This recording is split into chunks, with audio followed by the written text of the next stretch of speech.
Okay. We are done with the pond. Just left with making perforated holes on the other two standpipes for the next pond. But other than that, the shading is done, and all the plumbing works done. The drain. So all the power that needs to run this, it's in this room. So it's sent through these brown holes. This is for lighting, yet to connect it, so that we're going to change the bulb eventually. But for now, since we are disinfecting the pond, let it just be the cool white color. So this is the level of water we intend to keep here. You can see the flow of the water pump here. Water pump is giving us 1,800 2,000 liters per hour. It uses 15 watts. That is the water flow is cut into two for both ponds. So this concrete pond again was supposed to be a research work, and I'm actually amazed at the outcome. It's really impressive.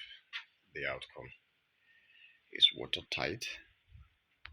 You can see the thickness.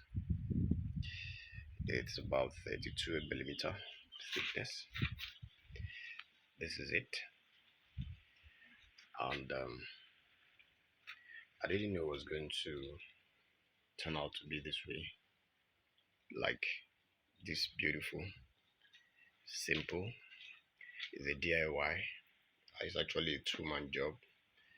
You need someone to help you, when you're arranging the slabs and lifting them up from wherever it is you've casted them.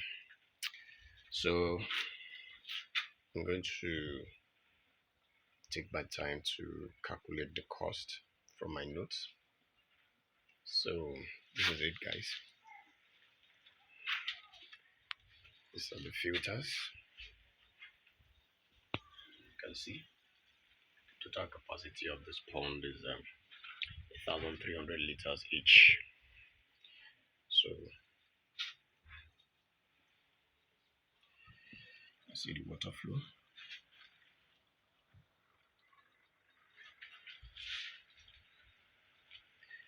It's a gravity fed system powered by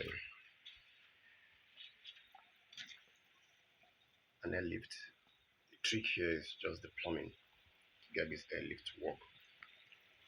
Plumbing is the trick. Once you get the plumbing, everything else is super easy. So we are still trying to disinfect the pond or age the pond. So we need to discard this water in a few days' time and put in fresh water. So this is it. Very nice setup, very energy efficient. Thank you. Signing out.